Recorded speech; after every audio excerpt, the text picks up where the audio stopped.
The house on Elm Street had been empty for 15 years, not abandoned in the ordinary sense, but avoided.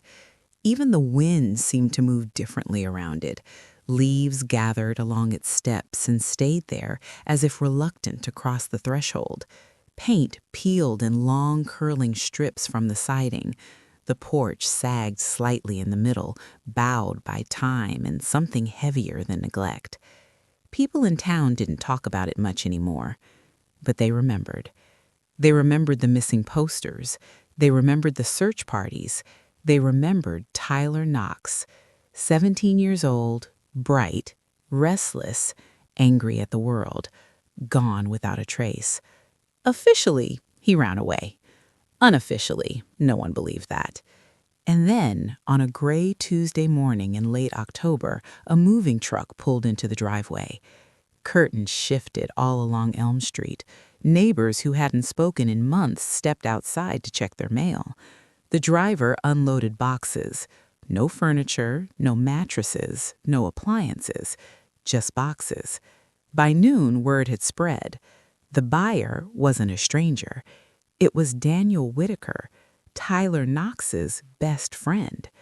15 years had changed Daniel's face, but not enough to erase recognition. He stepped out of a black SUV wearing a pressed coat and dark glasses, his hair neatly trimmed, his posture stiff. He didn't wave at the neighbors. He didn't smile. He walked straight to the front door and unlocked it like someone who had been there before. Because he had. Inside, the air smelt like dust and damp wood. The floorboards groaned under his weight. The living room still held faint outlines where furniture once stood. The wallpaper had yellowed, curling at the corners. But Daniel didn't look around. He didn't wander through memories. He went straight to the basement door. It stuck slightly when he pulled it open. It always had. The stairs creaked as he descended, one hand gripping the railing, the other holding a flashlight, even though the power had already been restored. The basement felt colder than the rest of the house. Concrete walls, low ceiling, old furnace in the corner. 15 years ago, this room had smelled of sweat and panic. Now it smelled of silence. Daniel moved to the center of the floor. He crouched slowly, ran his fingers across the concrete. There, a faint discoloration, a slightly uneven patch. Most people wouldn't notice it, but he did, because he had helped pour it. Across the street, behind lace curtains, Mrs. Calder watched through narrowed eyes. She had lived on Elm Street for 43 years. She remembered Tyler riding his bike in circles out front. She remembered the police cars lining the curb the night he disappeared. And she remembered Daniel standing on the sidewalk, pale and shaking, telling officers he hadn't seen anything unusual. Now he was back. That alone felt wrong. By evening, Daniel had set up work lights in the basement. The sound began at exactly 2:13 a.m. Metal striking concrete, sharp, repetitive. Mrs. Calder sat upright in bed. The hammering continued for nearly an hour, then stopped. The next night, it started again, and the night after that. Elm Street had been quiet for years. Now sleep felt fragile. Daniel worked carefully, measured strikes, controlled breathing. Each crack in the cement felt like reopening something buried inside him. Sweat dripped down his temple despite the cold. The sound echoed too loudly in his ears. He paused often to listen. No police sirens, no footsteps overhead, no one knocking at the door. Still, he couldn't shake the feeling of being watched. On the fourth night, he noticed it. A black sedan parked across the street, engine off, lights off, just sitting there. He froze mid-swing. The car hadn't been there before. He turned off the basement light and crept upstairs. From behind the living room curtains, he peeked through a thin gap. The sedan didn't move. He couldn't see the driver, but he felt eyes on him. After several minutes, the car's headlights flicked on. Then it drove away slowly, too slowly. Daniel's jaw tightened. Someone knew. On the fifth night, the concrete finally cracked wide enough. He set down the hammer and switched to a pry bar. His breathing grew shallow. Every muscle in his arms trembled not from effort, but memory. Flash. Tyler shouting. Flash. The furnace. Flash. Blood. Daniel squeezed his eyes shut. He hadn't come back for nostalgia. He had come back because of the envelope. 1 week ago, it arrived at his office. No return address. Inside was a single photograph. Him, standing in this basement, taken 15 years ago. And on the back, written in black ink, "It's time." He hadn't told Mara the whole truth. He said it was an old legal issue, property matters.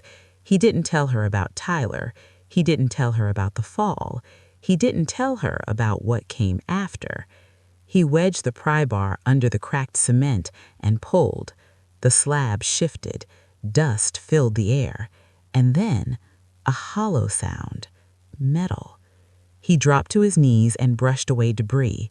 A steel surface emerged from beneath the floor. Rectangular. Familiar. His pulse pounded in his throat. The trunk was still there.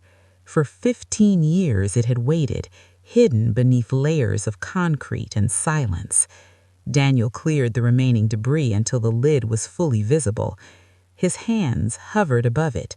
Something felt wrong. He leaned closer. The padlock attached to the latch hung loosely, cut clean through. His stomach dropped. That lock was not cut 15 years ago. He knew that with absolute certainty. Someone had opened it. Recently. His head snapped toward the basement stairs. Silence. Too much silence. He stood slowly, heart hammering. Had someone been inside the house? Had they taken something? Or worse, had they put something in? Upstairs, a floorboard creaked. Daniel's blood ran cold. He grabbed the flashlight and turned toward the staircase. "Hello?" he called. No answer. He climbed the stairs carefully, every step echoing in the dark house. The front door was still locked, windows closed, no sign of forced entry. He moved from room to room, empty, still, until he reached the living room window. Across the street, the black sedan was back. This time, the driver's window rolled down slowly. A camera lens glinted under the streetlight, pointed directly at him, and the flash went off. The camera flash across the street lingered in Daniel's vision long after the light faded. For a split second, he stood frozen in the living room, heart pounding so loudly it drowned out every other sound. Then the sedan's engine started. It didn't speed off. It rolled away slowly, deliberately, like a warning. Daniel locked the door twice, checked every window, turned off every upstairs light. Then he went back to the basement, because whatever was inside that trunk mattered more than whoever was watching him. The air below felt heavier now. The cut padlock swung gently from the latch as if disturbed moments ago. Daniel knelt and brushed his fingers over the steel surface. Dust had settled unevenly. Someone had opened this recently. His hands trembled as he lifted the lid. It creaked loudly. Inside, the contents were exactly where he remembered them. And yet, something was off. On top lay the blood-stained varsity jacket Tyler had been wearing that night. The dark brown stains were stiff and faded, but unmistakable. Beneath it, a revolver wrapped in cloth, a stack of old photographs, a small leather journal. But one item was missing: the camcorder. Daniel's breath caught. That camcorder hadn't just recorded random teenage footage. It had recorded the argument. Tyler had started filming when he confronted Daniel. He wanted proof. Daniel had forgotten about it in the panic. Later, when the basement fell silent and everything spiraled beyond his control, the camcorder had been buried with everything else. But now it was gone. Someone had taken the one piece of evidence that could destroy him. He flipped through the photographs quickly. Most were harmless: old high school parties, football games, awkward group selfies. But a few were different. Close-up shots of paperwork, town development maps, signed contracts, council meeting notes. Tyler had been investigating something, and Daniel had known. That's why they argued. That's why tempers exploded. That's why... Daniel shut the lid abruptly, as if closing it could silence memory. Upstairs, the front door opened quietly. Daniel didn't hear it at first. He was too busy pacing the basement floor, mind racing through possibilities. The sedan, the missing camcorder, the photograph mailed to him. This wasn't random. Someone had been planning this. A faint creak echoed above. Daniel froze. He turned slowly toward the stairs. "Hello?" he called, voice tight. Footsteps descended, measured, unhurried. Mara appeared at the bottom of the staircase. She wasn't startled. She wasn't confused. She looked calm, too calm. "You found it," she said softly. Daniel stared at her. "You were supposed to be at your sister's." "I changed my mind." Her gaze drifted to the open concrete, then to the trunk. "You said it was just paperwork." "It is," Daniel snapped quickly, too quickly. Mara stepped closer. Her eyes landed on the cut padlock. "You didn't cut that." It wasn't a question. Daniel swallowed. "No." Silence stretched between them. Then Mara did something unexpected. She reached into her coat pocket and placed something on top of the trunk. A small memory card. Daniel's stomach dropped. "Where did you get that?" he whispered. Mara held his gaze. "It was mailed to me." The room seemed to tilt. "What?" "2 weeks ago. No return address." Daniel stepped backward. "What was on it?" Mara's voice didn't shake. The beginning of the argument. His pulse thundered. "You watched it?" "I watched you." The words landed like a blow. She continued, her expression unreadable. "Tyler wasn't threatening you. He was scared. He kept saying someone was going to get hurt if the truth came out." Daniel's breathing grew uneven. "You don't understand." "No, I understand more than you think." Her eyes hardened slightly. "You weren't the only one in that basement that night, were you?" Daniel's mind raced. He had never told her about the second set of footsteps, about the car pulling into the driveway, about the voice that changed everything. He had carried that alone for 15 years. "How much do you know?" he asked cautiously. "Enough." She reached into her coat again. This time she pulled out her phone and pressed play. A familiar grainy image filled the screen. The basement. Younger faces. Tyler holding the camera, shouting. Daniel yelling back. Then the crash. Tyler falling out of frame. Silence. Then footsteps. Heavy. Deliberate. A second voice entered the frame. Older. Controlled. "You should have listened." Daniel's face drained of color. Mara paused the video before the speaker stepped fully into view. "I've watched this part 100 times," she said quietly.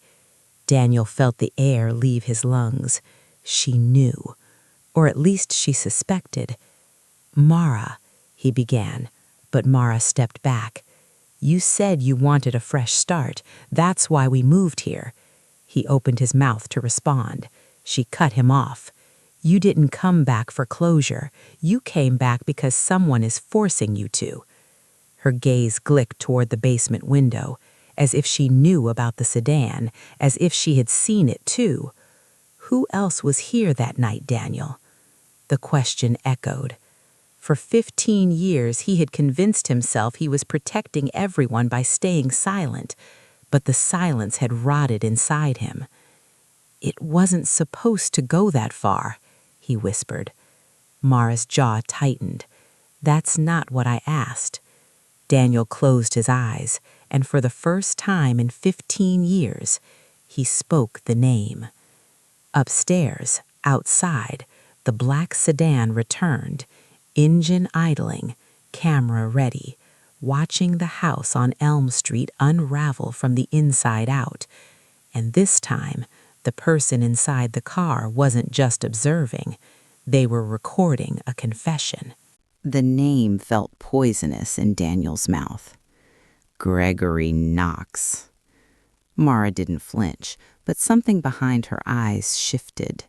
Tyler's father, the respected councilman, the grieving parent who had stood before cameras 15 years ago asking for help finding his missing son, the man who had hugged Daniel at the vigil. "You're sure?" Mara asked quietly. Daniel nodded once, stiffly. "He came after the fall. I didn't call him. He was already on his way." "Why?" "Because Tyler had sent him something earlier that night, copies of the documents he found." Mara's breathing slowed, controlled, like she was forcing herself not to react emotionally. "And when he got here?" Daniel looked at the concrete floor. He didn't check Tyler's pulse. The silence that followed was suffocating. Outside, the black sedan's engine cut off. Inside, 15 years of buried truth began clawing its way to the surface. 15 years earlier. The basement had smelled like metal and fear. Tyler lay on the floor, dazed but breathing, blood pooling slowly beneath his head. Daniel had knelt beside him, panic flooding his veins. I didn't mean to. Headlights cut through the basement window. A car door slammed outside. Heavy footsteps approached. The basement door opened. Gregory Knox stepped down calmly. He didn't rush to his son. He didn't shout.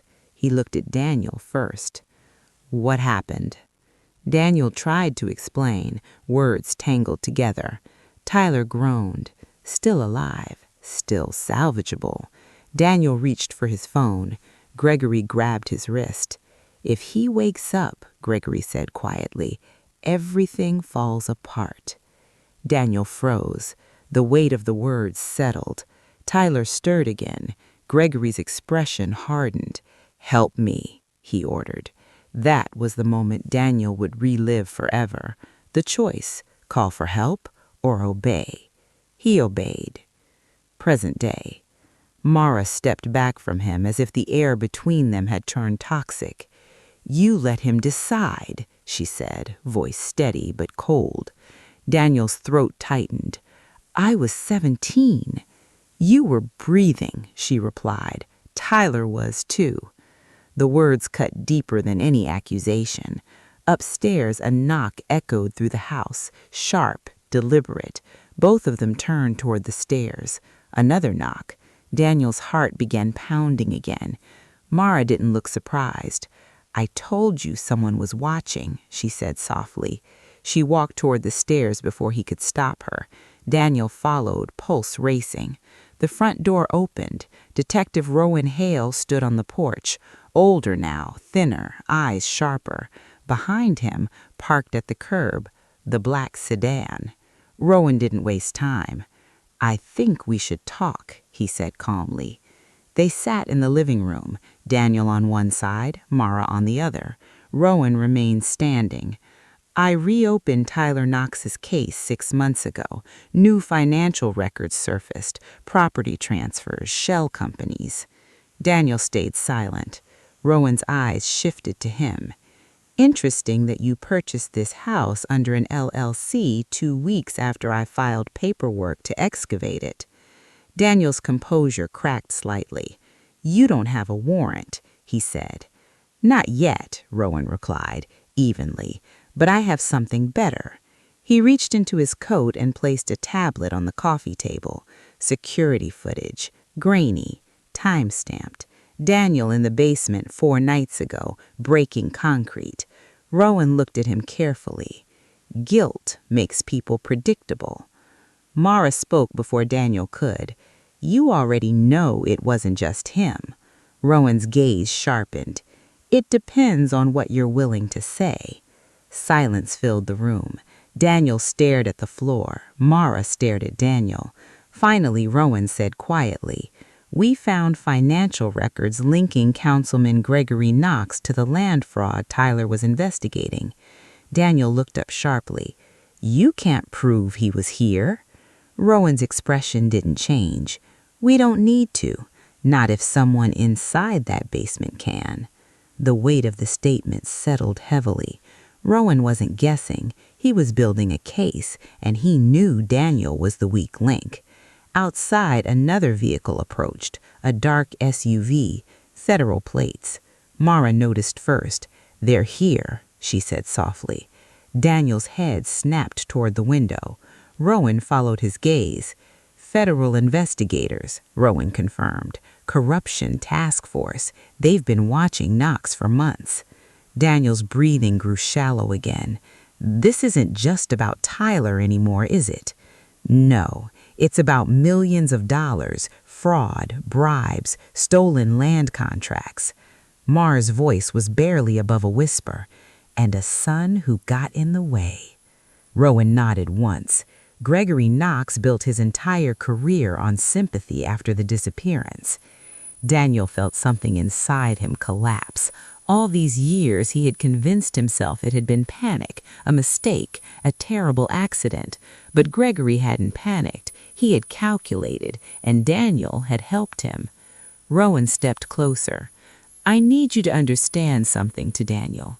"If Knox thinks you're going to talk, you won't make it to trial." The words landed hard. Daniel's fear shifted. For the first time, it wasn't about being exposed. It was about survival. Mara watched him carefully. "You still haven't told him everything," she said quietly. Rowan's attention snapped back to Daniel. "What else?" Daniel hesitated, then whispered, "The body isn't in the trunk." Rowan's eyes narrowed. "Where is it?" Daniel swallowed. "Under the original foundation, beneath the support beams." Mara's face went pale, but she didn't look shocked, almost like she already suspected. Rowan exhaled slowly. "That explains the demolition permit." Daniel nodded faintly. "Knox approved it himself." A long silence filled the room. Rowan looked toward the basement, then back at Daniel. "If that foundation gets dug up," he said, "this town burns." Outside, federal agents stepped out of the SUV. Across the street, neighbors were already peeking through curtains. History was shifting. The house on Elm Street was no longer quiet. It was about to become a crime scene, and somewhere in a large brick home across town, Gregory Knox's phone began to ring. He stared at the caller ID, and for the first time in 15 years, he didn't answer. By morning, Elm Street was unrecognizable. Police cruisers lined both sides of the road. Yellow tape stretched across the Whitaker property. Floodlights remained from the night before, casting harsh shadows against the worn siding of the house. Neighbors stood in small clusters, whispering. No one looked directly at Mara. No one looked directly at Daniel either, not as he was led out in handcuffs just before sunrise. He didn't resist. He didn't speak. He simply glanced once at the basement window before being placed inside the patrol car, as if the house itself were swallowing him whole. Inside, Detective Rowan Hale stood in the basement, staring at the cracked concrete and exposed dirt beneath the support beams. For 15 years, the truth had rested under 12 inches of foundation stone. Now, excavation crews worked carefully, peeling back decades of silence inch by inch. Mara stood upstairs, arms folded tightly across her chest. She hadn't cried. Not when Daniel confessed, not when federal agents arrived at Gregory Knox's estate, not even when the news vans started gathering. But as she heard the grinding of stone below her feet, something inside her trembled, because until this moment, Tyler had only been a memory, a photograph, a voice on an old recording. Now he was becoming real again, and real meant permanent. Across town, Gregory Knox sat alone in his study. The television displayed aerial footage of Elm Street. His housekeeper had already left. His phone hadn't stopped vibrating. He ignored every call. He had survived political attacks before, financial audits, rumors, but this was different. Daniel was weak. Gregory had always known that. Fear had shaped Daniel into something useful 15 years ago. Fear would shape him again, unless... A knock echoed through Gregory's front door. Heavy, authoritative. He closed his eyes. He knew that sound. When he opened the door, federal agents stood waiting. "Gregory Knox, you're under arrest for conspiracy, obstruction of justice, financial fraud, and suspected homicide." Gregory didn't argue. He simply asked one question. Did he talk? The agent didn't answer. He didn't need to. Back at Elm Street, the digging stopped abruptly. Rowan looked down into the shallow excavation. There it was, a fragment of fabric, faded blue. Carefully, slowly, the crew cleared the remaining debris. The smell came next, faint, buried by time. Rowan removed his hat. For 15 years he had told himself he would find Tyler Knox. He just hadn't imagined it like this. When the remains were fully uncovered, silence fell across the basement. Even the reporters outside seemed to sense the shift in the air. The missing boy was no longer missing. He had been here all along. Mara descended the basement steps slowly. Rowan stepped toward her gently. "You don't have to see this," he said. But she shook her head. "Yes, I do." She stood several feet away, staring at the uncovered foundation, at what remained of her brother. She didn't scream. She didn't collapse. She simply whispered, "You should have come home." Daniel sat alone in an interrogation room hours later. The weight of confession had drained him. Across from him, Rowan placed a printed still frame from the camcorder footage. The image showed Gregory Knox standing at the base of the basement stairs 15 years ago. Clear enough, damning enough. Daniel stared at it. "He told me it would destroy the town," he said quietly, "that investors would pull out, that families would lose everything." "And you believed him?" Rowan asked. Daniel's voice cracked. "I believed I didn't have a choice." Rowan leaned forward. "You always had a choice." Those words lingered long after Rowan left the room. By evening, national news had picked up the story. Councilmen arrested in cold case cover-up. Teen disappearance linked to multi-million-dollar fraud. Elm Street became a spectacle. But by the next morning, something unexpected happened. Construction crews arrived again, this time not for excavation, for demolition. The house on Elm Street was condemned, too unstable, too compromised, too infamous. As the walls came down piece by piece, neighbors watched in silence. Dust rose into the air, carrying with it 15 years of secrets. Mara stood at the edge of the crowd. Rowan joined her. "It's over," he said quietly. She nodded, but her eyes remained fixed on the collapsing structure. "Not entirely." Rowan glanced at her. "What do you mean?" She reached into her coat pocket, pulled out a second memory card, smaller, older. She said, "There was more on the camcorder." Rowan's expression tightened. "More?" Mara nodded slowly. "The part Daniel never saw." That night, Rowan watched the additional footage alone in his office.